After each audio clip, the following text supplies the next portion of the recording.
1 2 3 ta-da!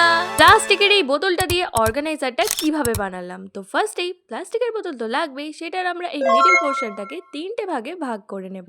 কার্ডবোর্ডকে এইভাবে মাপ নিয়ে গোল করে কেটে সাইডে মাস্কিং টেপ বা A4 শিট দিয়ে এইভাবে কভার করে দেব। চাইলে এই পার্টটা স্কিপ করতেই পারো, পছন্দ মতো যে কোনো কালার করার পর সেলো টেপ দিয়ে সিকিউর করতে কিন্তু ভুলবে না। প্লাস্টিকের সঙ্গে কার্ডবোর্ডটা গ্লু দিয়ে অ্যাটাচ করে পেপার বা ফোম দিয়ে একটা এরকম রোল করে নেব। এবার ওয়াশি টেপ আর গ্লিটার শেড দিয়ে আমি ডেকোরেট করেছি। নিচের বেসটাও এক চুটকিতে বানিয়ে একটা কুলফি স্টিক অ্যাটাচ করে এবার একটা একটা করে সবগুলো পার্ট অ্যাসেম্বল করে তারপর আমার চোখ যায় এই পেন টপারটার দিকে, যেটা দেখে মনে হয় এই অর্গানাইজারটার জন্যই বানানো। So finally ready DIY organiser.